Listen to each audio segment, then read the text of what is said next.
কি মনে করছেন? আম দেখাতে বসেছি।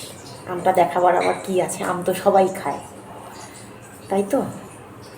হ্যাঁ, আম সবাই খায়। বাজারে সর্বত্র আম বিক্রি হচ্ছে। আমি নিজেও কিনে এনেছি, প্রচুর আম কিনে এনেছি এবছর, কারণ আমি নিজেও আম ভালোবাসি। আর মেয়েও খুব ভালোবাসে, যার জন্যে আমি আম প্রচুর কিনে এনেছি। আর এই এতগুলো, ক্যামেরার বাইরেও বেরিয়ে গেছে, হ্যাঁ, এতগুলো আম আমি হঠাৎ করে দেখাতে বসছি কেন? এটা আবার কোন ধরনের একটা দিখাবা বা ঢং আদিক্ষেতা, যে যা বলতে পারেন, কিন্তু আমার কথাগুলো না কেমন তুতলে যাচ্ছে, হয়তো আবেগের বশে। কি বলবো, আজকে সকাল 8:20 আমার ফোনের ঘড়ি অনুযায়ী, তখন 8:20 হঠাৎ দেখি রান্না করতে করতে ফোন বেজে উঠেছে। আমি দৌড়ে ফোনটা ধরতে যাই, মেয়ে তখন ওখানে পড়ছিল। আমার মেয়ে কোনো দিন মরে গেলেও, ফোন বেজে গেলেও মেয়ে কোনো দিন উঠে ফোন ধরে না, সে আমার ফোন আমাকে গিয়েই ধরতে হয়। যাই হোক, তা আমি দৌড়ে গিয়ে ফোন দেখি মামুনি ফোন করেছে, তখন 8:20। বললাম এত সকালে মামুনি ফোন করেছে। তারপরে ফোনটা ধরতে যখন মামুনি বলল, পিয়ালি আমি তোর জন্যে আম পাঠাচ্ছি, তখন আমি কি বলবো, আমার না ভাষাটা হারিয়ে গেছি। আমার চোখ দিয়ে তখন ঝরঝর করে জল বেরোচ্ছে। আমি কি বলবো আমি বুঝে উঠতে পারছিলাম। মামুনির বাড়ি কিন্তু এই আশেপাশে নয়, মামুনির বাড়ি সুদূর কল্যাণীতে। ওই কল্যাণী থেকে আমার জন্য এই আমগুলো পাঠিয়েছে মামুনি।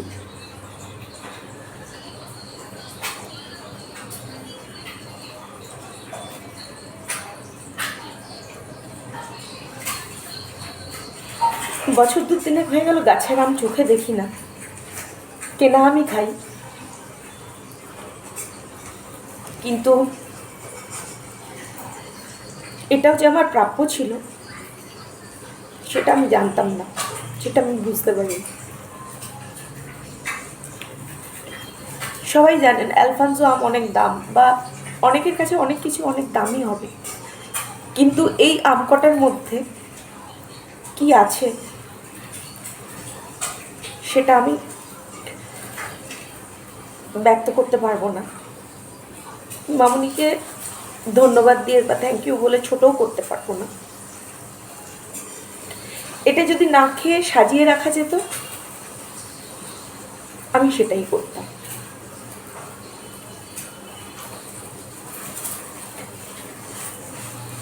মানে সুদূর কল্যাণী থেকে মামুনির গাছের আম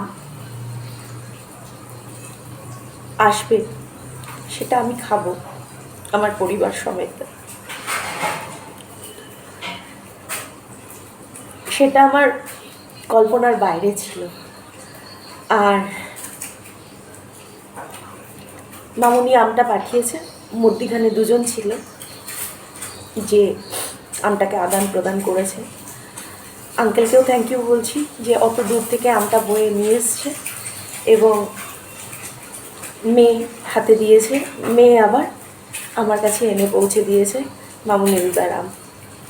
তো আমি এটা যখন খাবো, এটার কেমন টেস্ট আমি নিশ্চয়ই শেয়ার করব।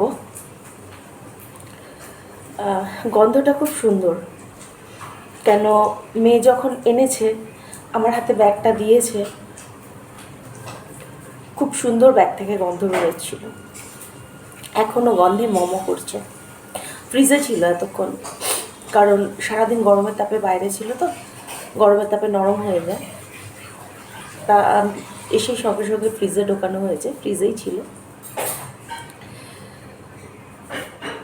এটাও আমার প্রাপ্য ছিল, সেটা আমি কল্পনাও করতে পারিনি। থ্যাংক ইউ দিয়ে ছোটো করবো না মামুনিকে, আর কিছু আমি বলতে পারছি না, শুধু এটাই দেখাতে চাইলাম যে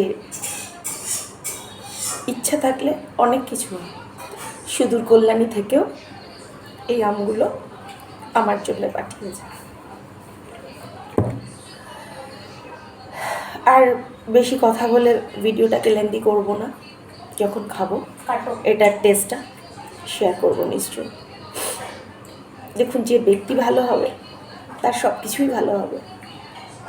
এটা টেস্ট যদি খুবও খারাপ হয়, আমার কাছে এটা অমৃত সমান লাগবে। আমি এটা খাবো, যেটা খুশি। সবাই চাইছিল জানো, বলছে যে তোর মাকে বলিস না, একটা দিয়েছি বন্ধুদের, ওখান থেকে কেটে খাবো আমরা।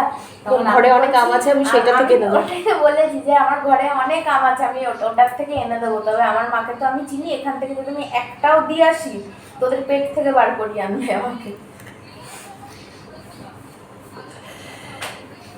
ঠিক আছে, ভিডিওটা আর লেন্দি আমি করলাম না। মানে এটা কিসের না যে কাউকে দেবো না, যেহেতু এটা তোমার প্রিয় ব্যক্তি পাঠিয়েছে তোমাকে, ওই জন্যই এটা শেয়ার করবে না, নইলে তো প্রচুর শেয়ার করো। আমার যদি পরিবার না থাকতো, এটা আমি একাই খেতাম, কাউকেই দিতাম। কিন্তু মধ্যিখানে যে ব্যক্তিটি আমাকে বয়ে এনে দিয়েছেন, তাকে না দিলে আমার পেট খারাপ করবে। তো ভালো থাকবেন, সুস্থ থাকবেন, দেখা হবে আবার আম খাওয়ার ভিডিও নিয়ে। এখনকার মতো